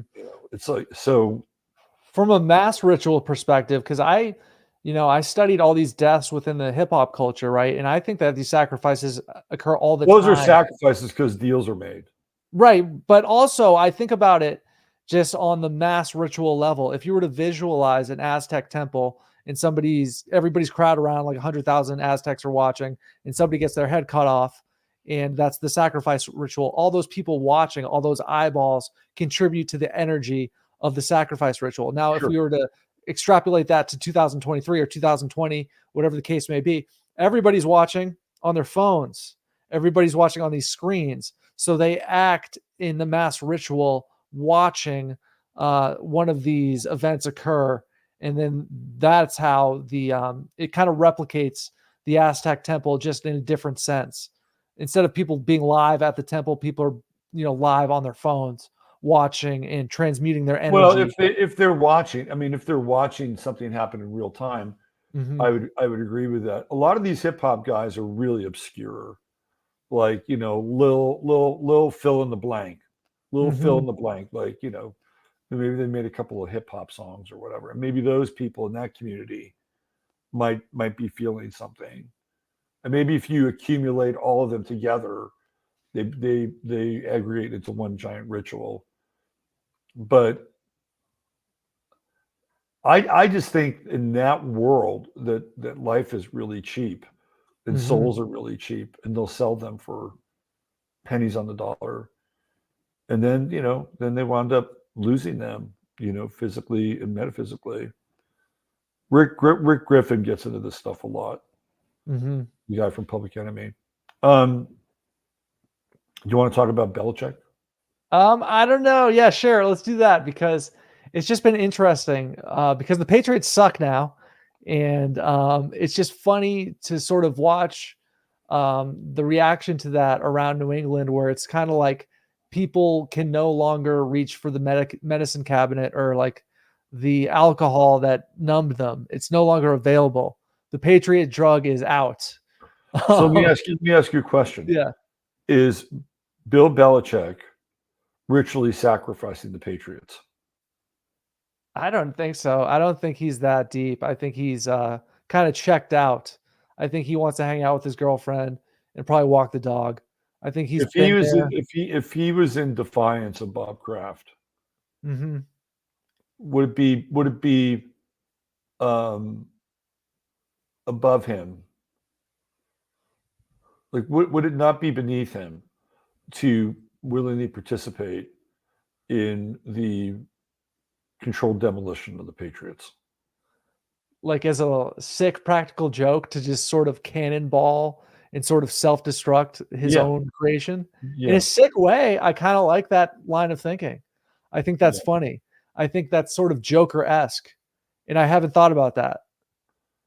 Like his whole thing with his quarterbacks and how he'll pull this guy and put. I mean, there's no continuity whatsoever. There's no sense of patience with any of those decisions at all. Because I definitely feel like there's tension between him and Kraft, and Tom Brady and Bob Kraft were very tight.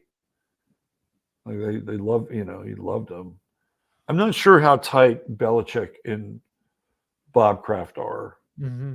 Belichick to me reminds me, like, I bet if you were to sit down with Belichick and have a couple of adult beverages with him, and you asked him about politics and kind of world level stuff, I bet you'd be much closer to you and I than we think, right? Because he comes from an Army background. He coached an Army, and he is extremely conservative. Like, he was friends with Trump, I think, for a while. I don't know what their relationship is. And I don't think he respects Bob Kraft. I don't think he respects him at all. I think he loves football, and he had his ultimate assassin with Tom Brady. But I don't think he respects Bob Kraft. And I think this could be his way, in some ways, of having the Patriots as a controlled demolition. I kind of like that, dude. I like that theory. I'd like for him to sabotage the Patriots and then go have success somewhere else would be awesome. Because I've never been a Bob Kraft guy either. He's really shifty, He is quite shifty. Yeah. When you look into, we talked about this before, when you look into the story about how he got the New England Patriots, it's, he basically what he did is he bought the parking lot at Gillette Stadium. So he owned the parking rights to Gillette Stadium. And eventually he was able to, when the Patriots were going through an ownership failure, they had this guy, Victor Kiam, who owned, Gillette? Like, that was his company, Gillette, the razor blades. Right. So Victor Kiam owned the Patriots, and it was getting completely mismanaged, and they were bleeding cash. And he sold the team to this local guy, and the Patriots were days away from moving to St. Louis. Did you know that? I did not know that. Yeah, they were days away from moving to St. Louis, and then what's his name steps in, and apparently they couldn't sell there was something about the lease with the parking or something that was an impediment for them actually selling or moving the team. Bob Kraft is quite smart, and he used that moment to somehow gather enough money to leverage his ownership of the parking lot and then acquire the team. So he's very, very crafty. He's a Gemini. Bob Kraft is a Gemini. So he's, of course, very clever. And he made his money through his deceased wife's family business, which was cardboard. They were cardboard manufacturers. And, for boxes and shit like that, right? That was Bob Kraft's world. Wow. He ran basically a family cardboard business.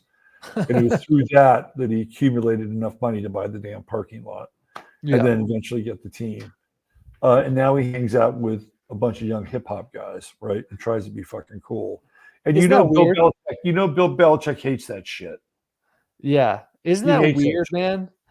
Like, it's just bizarre. He tries to be cool and hang out with like these younger hip hop guys and like party with them. It's like, Bob, what the hell are you doing? And you know who else does that? Some guy, some Ruben guy, you know what I mean? I forget what team he's a part of, but yeah, I've seen that behavior a lot. And sometimes these guys like Kraft and them, there's highlight videos of this where they make asses of these hip hop guys like Meek Mill and stuff like that. They make, there's this one video where Meek Mill is like hopping around on a tennis court. Like they're just embarrassing this kid. And there's another of Kanye, these bizarre videos, man. Kanye's like hand feeding somebody, like just feeding them chicken wings, like in a limo. And it's just like this embarrassment video. But I think what he's really into, Bob Kraft, is kind of, humiliating some of those hip hop guys. I think that's why he does it. And others in a similar ilk. I've noticed this behavior. He's paying them to be humiliated, I think. Mm-hmm. Yeah. So here's Bill Belichick's chart. Wow. So he's heavy Aries, right? He's just a heavy Aries guy. And you can see with his sun and Jupiter, they're in the 8th house. So there's so much about Bill Belichick that's hidden. Right, he's hidden and occulted from the world. So there's a whole. What do we really know about Bill Belichick? I mean, really, not a lot. He's one of the most private people that you'll run across in sports, and it has a lot to do with this 8th house Jupiter Sun. And he's a guy that has tremendous belief in himself, tremendous belief. But then he's also got this Neptune Saturn conjunction and Neptune opposing his sun. So that's kind of shifty. Neptune sun oppositions are shifty. You never know where the person's coming from. Like Bill Belichick, he has a lot of armor. Let's say Saturn is armor. So he has that, but he also has Neptune, which is like this kind of like hazy fog bank. Like you have to cut through the fog in order to try to understand who Bill Belichick is. He's got Mars in Scorpio, and it spurs Pluto. He's one of these guys that takes names. Bill Belichick's a killer. He's a killer with Mars, Scorpio, square Pluto and Leo. And what I mean by that is, like, in terms of, like, he'll never, like, if a certain coach or a certain player or a certain team slights him, Bill Belichick will remember it. And he will totally go into that game with an idea that not only they're going to win, but he's going to humiliate the coach or the player or the team that he has an issue with. So he doesn't forget. He does not forget. The challenge with him is Uranus, which is over here in Taurus, which has been opposing his Mars. So being able to have a consistent kind of attack with his team in general, I think is tricky and challenging. But again, if he really wanted to do the Patriots in, use your Saturn-Neptune conjunction, you wouldn't really understand what his motivations are. And he's got that Capricorn moon, which just makes him, kind of surly and, theoretically humorless and dry. I don't think he's humorless. I think if you got together with him and you had a few drinks, he'd probably be very funny. Mm-hmm. He's got a Sun-Jupiter conjunction, probably very, very funny. I think your intuition is correct, because one of my roommates, his dad grew up with Belichick, and he was an awesome guy, my roommate's one of my old roommate's dad. He was a funny, goofy guy, and he was really tight with Belichick. And so Belichick has a funny, goofy side for sure, but I don't think we'll ever see it in the public. No, he would be very difficult to be in a relationship with, right? He's got his moon in Capricorn. It's not a really generous and giving moon, and it's in the 4th house, but it squares Saturn and Neptune. And then he's got this Venus opposition and Venus squaring Uranus. He wants to be free. He wants to be able to do his own thing, especially as an Aries. So anybody that's in a relationship with Bill Belichick, you're playing the secondary role or the tertiary role in his life. And he's a Virgo rising, so he's a fucking perfectionist, right? He doesn't dress. What's interesting about Belichick is he doesn't dress like a Virgo rising. He dresses kind of like a slob, right? Mm-hmm. I mean, it's not like he has stains and everything on his hoodie, but he doesn't dress like a Virgo. Although one could make a case, this would be an interesting case for Virgo rising, that by being very simple in his dress, and almost looking like a monk at times with the hood on, right? That would be very Virgo rising. Like stripped down, not a lot of, not a lot of frivolity with the dress, right? So I can see this, right? I can see the whole hoodie thing give him the appearance of like this kind of dark, warrior monk pacing the sidelines. That's interesting. For a long time, he's been accused of being a cheater, right? Not just when he was with the Patriots, but there was a period there, I forget who it was, pretty well-known sports writer, was talking about his time in Cleveland when he was the coach of the Cleveland Browns. And he was videotaping all these teams. He was videotaping all their practices. Mm-hmm. And if you go back and look at the first Super Bowl that he played against the Rams, apparently they had to kick a bunch of photographers out of the Rams practice during the week of the Super Bowl. And it wasn't during the first day. It might have been maybe their second or third day practicing there. Well, there were Patriot videographers with this like press pool. This is the Patriot way. Yeah. I think he needs to start cheating again if they want to start winning again. I think that's the key. I mean, to me, that's all very 8th house stuff too. It's all like sleight of hand, undercover. And even with that Neptune opposing all those planets, like what's he really doing? What's his motivation? Is he really doing this? No, I'd say he's a cheater. Bill Belichick's a cheater. And he's a nonconformist. He has the true node in Aquarius. So he's going to... That would explain the cut-off sweatshirts. Yeah, and also the whole idea of team, right? Like just work. That's also a very Virgo maxim. Just work. Just work. That's the maxim. We're moving on to playing Cincinnati next week, right? That's very Virgo in a lot of ways. But it's also Aquarian, where the true node in Aquarius doesn't have a lot of emotion. It's all about the team effort, fit in, the Patriot way. To me, this is the true node in Aquarius, because the opposite would be Leo. And even though Tom Brady was a Leo, I think Tom Brady is right around his Pluto, if I'm not mistaken, in his chart. That's all he needed. He just needed Tom Brady. And then he himself could focus on the Patriot way. You could tell, I think, in the chart that Belichick and Brady had past lives together. Like they've done this before. You can see it also in Colin Kaepernick and Jim Harbaugh's chart. They have a weird past life thing going on. And it'll be something along the lines of like a general and a soldier in the army that they had served with. And with Belichick and all this very heavy military influence. I think we can make a case for that. In the chart, where's the past life reference? Is that the South Node? South Node, right? South okay, node. I thought so. Okay. Yeah, so his South Node is at 19 Leo. And let's just throw Tom Brady in here. So when people have corresponding South Nodes, they share common past life traits. Interesting. Yeah. So let's go to his chart. So his sun is 11 Leo. So 7-degree orb with Belichick's South Node. Pretty close. Mm-hmm. Pretty close. That means his sun is conjunct to the South Node. Let's look at Brady's. Brady's got a trippy chart. Okay. Big time Leo, right? Oh, yeah. Sun, Saturn. So, okay, there we go. Brady Saturn is right on Belichick's. Where's Belichick's South Node? Is it 28?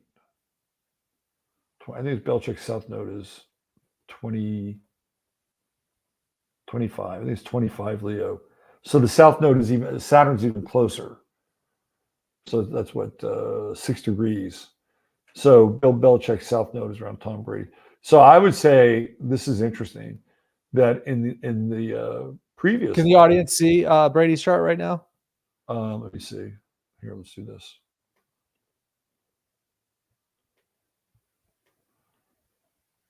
In the previous life, Tom Brady was the general. So they're switching roles in this lifetime. Brady also has his moon in Aries, which I think conjuncts Belichick's Mercury. So they're very connected astrologically. And then Brady's Mercury is conjunct Belichick's ascendant in Virgo. And you can see, like, how Tom is, he's got Libra rising. His true node is conjunct his rising sign. So, he's a good looking guy, right? He's like the metrosexual. That's very Libra rising.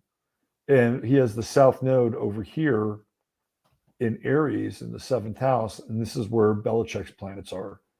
So he's in partnership with Belichick. These guys are linked. They're totally linked.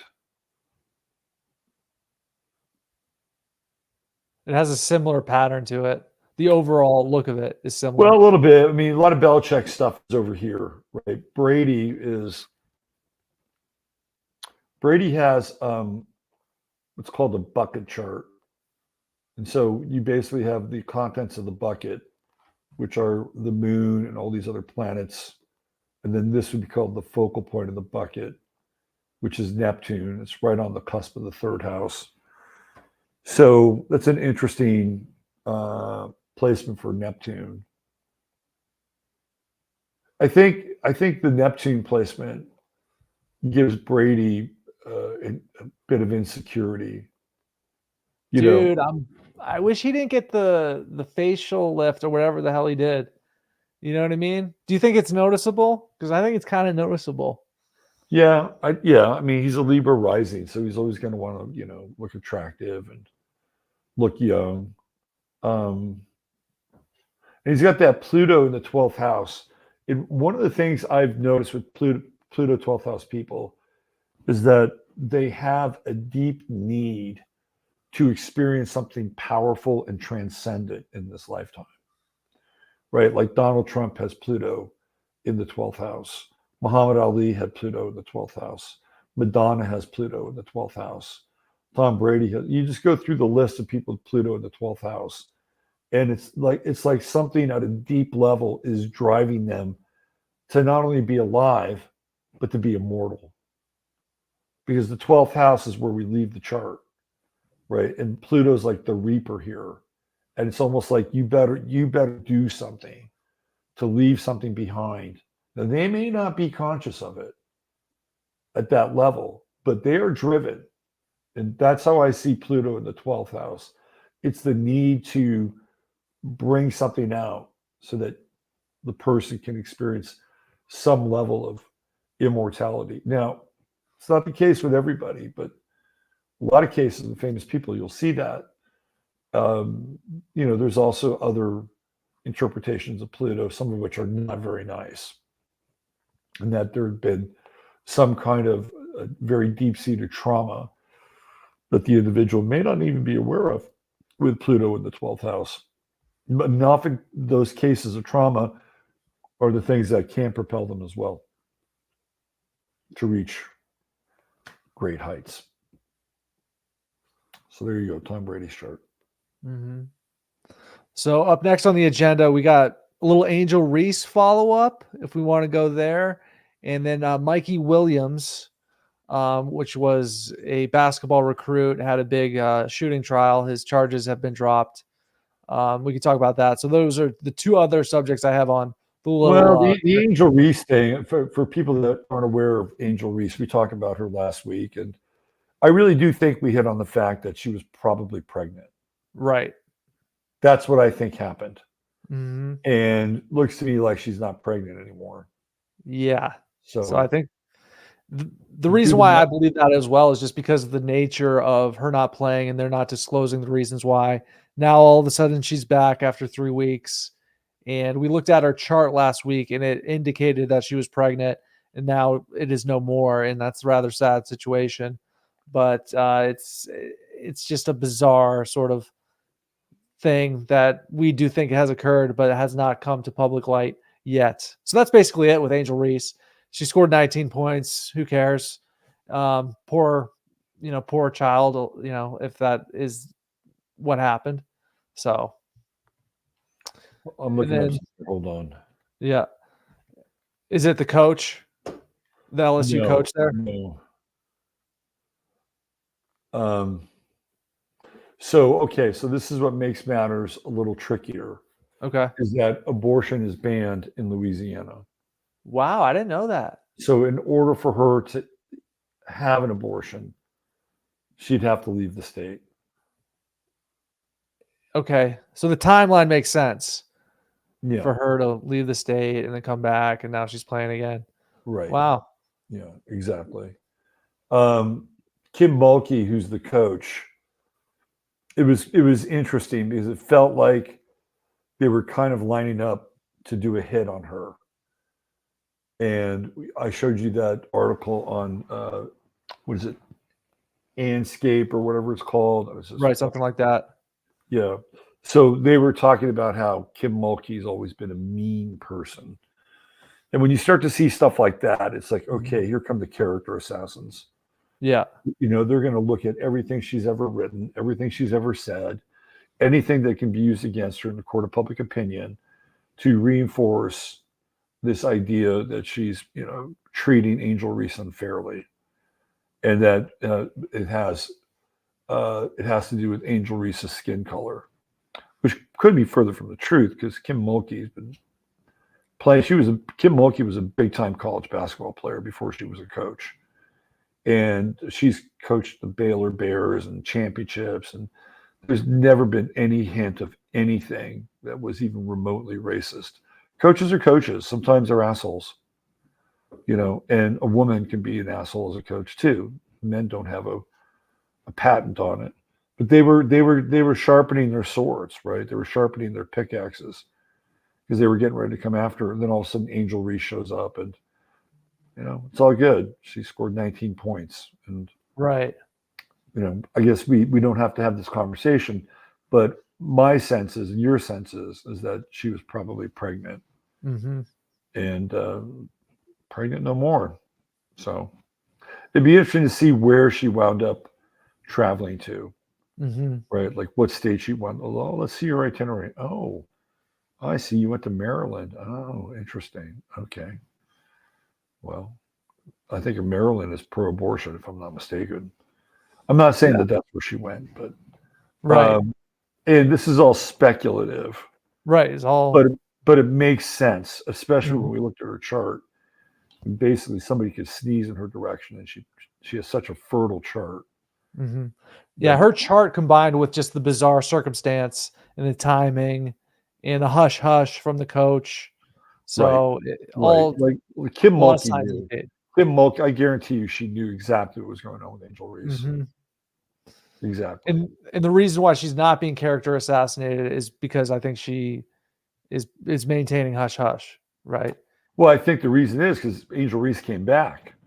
So there's no, at least in the moment, there's no cause to go after her. So we'll see. Anyway, another mystery of the universe solved. Correct. Yeah. So you got anything else? Any other subjects? We could touch on the Niners and the Eagles. You were totally right about the Sagittarius prediction with the Niners kicking ass over the Eagles. That was easy. Yeah. That was easy. There was so much Sagittarius. on Kyle Shanahan's side. It was just ridiculous, like how much there was. So, I don't bet, but I would have had no problem on San Francisco winning, even on the money line. Just take the money line, right? That would have been easy money. And Brock Purdy is now in conversation for the MVP, and it's such a Capricornian story. Like Brock Purdy's a Capricorn, and he's delivered way above his expectations. And everybody says he's like a 33-year-old in a 23-year-old body. That's the embodiment of Capricorn, froze. I don't think I'm frozen. I think just you're frozen. I think your voice is good though. Let me see if I can reload. Hold on. Yeah. Your voice is fine, but your picture is frozen. So we have another Sirius transmission. It's me here, Al Dog from Sirius Sports. I think Rob is just adjusting his picture a little bit. Up next, potentially we'll talk about this kid Mikey Williams for a little bit. Maybe it's not that thrilling. It's this kid Mikey. He was a big time recruit from Memphis, or he was. He ended up getting into a shooting controversy, and he was facing about 28 years in prison. He's recently had the charges dropped. And the interesting part of the story is whether or not he will return to college basketball, because he never really started.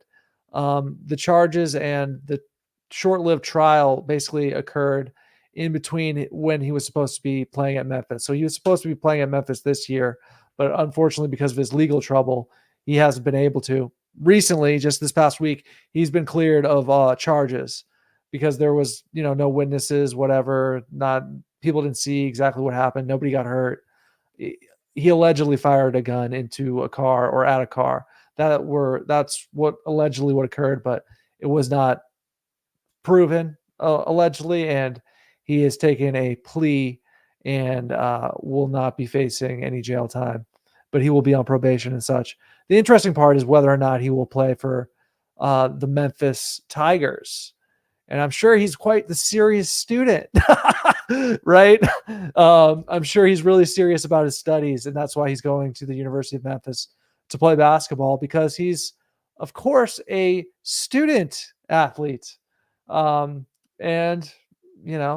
I'm sure that's his main prerogative in attending that university to play basketball. It's strictly for the scholastics and no other reason at all. We'll see what's going on with Rob here. I think he's trying to get back in. In the meantime, I will shout some people out in the chat who are with us here tonight. And a very interesting episode of Sirius Sports. We got into the Kobe thing, and I think we should do a full episode on Kobe eventually, because that situation, that whole thing was a trip. I mean, I probably watched 10 hours of podcasts on that particular subject, and you always have to look at who benefits. I do believe Kobe had some business partners that probably didn't have his best interest in mind. One thing I would recommend you check out Kobe Bryant's MSNBC interview, because to me, that interview, this is prior to his passing away, obviously, but in that interview, Kobe is starting a venture capitalist firm. And in that interview, to me, he looks like a minnow amongst sharks. He's completely out of his element, and he's completely swimming in the deep end of a pool that he never found stable buoyancy in, because he was swimming with the sharks. Check out that interview sometime. Kobe Bryant on MSNBC. I was just telling people. Kobe was smart, man. He was smart, but I'm telling you, he was out of his element in terms of some of the sharks he was swimming with. Specifically, this guy named Jeffrey Morgan Steibel, who I believe was his business partner. And I think he's somebody who benefited from his demise quite a bit. Interesting. Mm-hmm. Randy Quaid, Randy Quaid? It sounds so familiar. He's an actor. He's Dennis Quaid's brother. Okay. And he talked about like star whackers in LA and how they will go after people and kill them basically to, raid their fortune. but before they do it, they'll make them look crazy. So it looks like they off themselves. Yeah, interesting character. Didn't Kobe own like part of a Italian soccer team? Didn't you have like some stakes in Inter Milan or Milan AC or something like that? I don't know about that, but you know what's going on with golf with the LIV tour that's Yes. Saudi backed Yes, essentially. yes. Rumor has it that he wanted to do something like that called the Mamba League that had Saudi and Chinese backing that would rival the NBA. That's one of the things I've heard.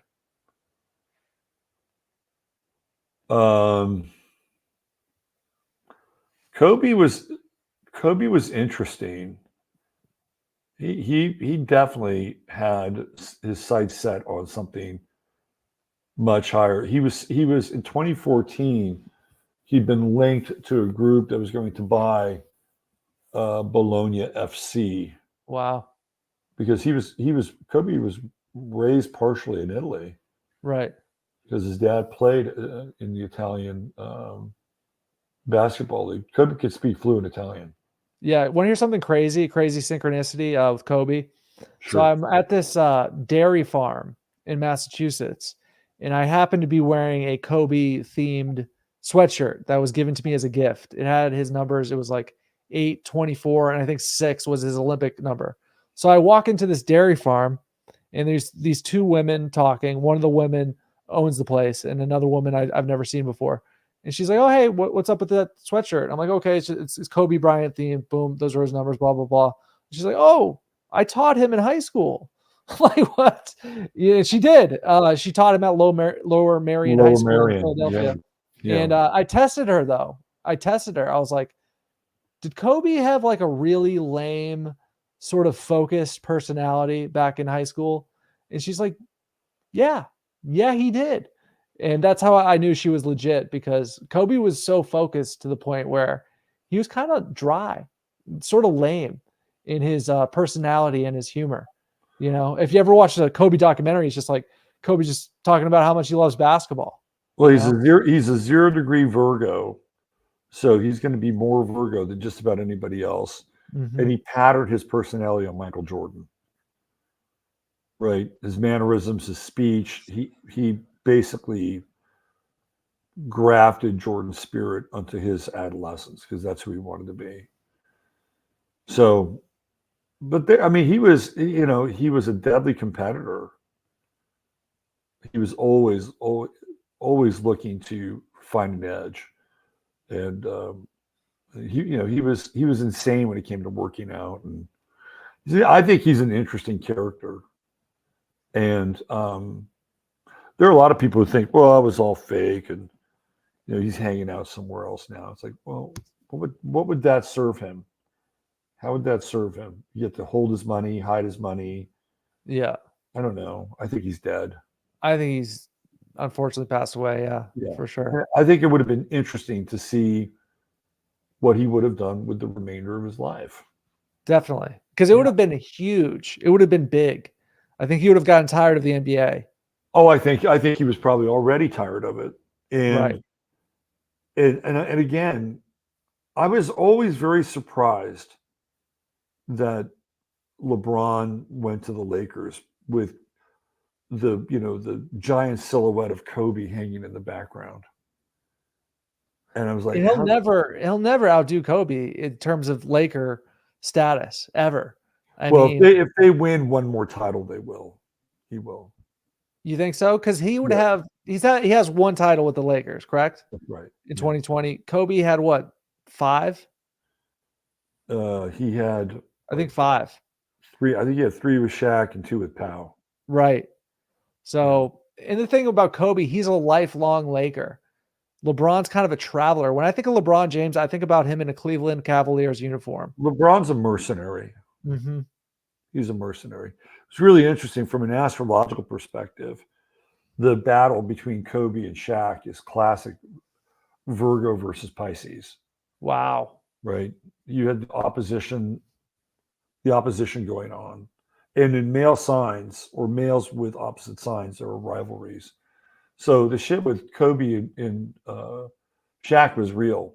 Like it was real. They Mhm. definitely did not like each other. And what is LeBron? What's his sign? LeBron's a Capricorn. Okay, very interesting. He shares the same birth date as Tiger Woods. Wow, Yeah. that's interesting indeed. Yeah. So, anything else you want to wrap up, or? No, I think we're good, man. Yep. I think we'll have a lot more to talk about next week. We got another week of the NFL. Nice. I guess the bowl games, when do they start? In a couple weeks? Yeah, a couple weeks. The playoffs aren't until the 31st, New Year's. The games that really count, right? The big ones, yeah. Yeah. So, Yeah. All right, Al. It's been a great show. Thanks, buddy. all right. See you guys. Talk to you guys soon. See you later, audience. See you later, Rob. See ya. I have to cue up Sirius Sports before we go. Thanks for being here, everybody. Appreciate your time hanging out with us. If you ever have any questions, just leave them in the comment section. If there's anything that you want us to cover or talk about on the show, just let us know, and we'll address it. All right, let's see what we got here.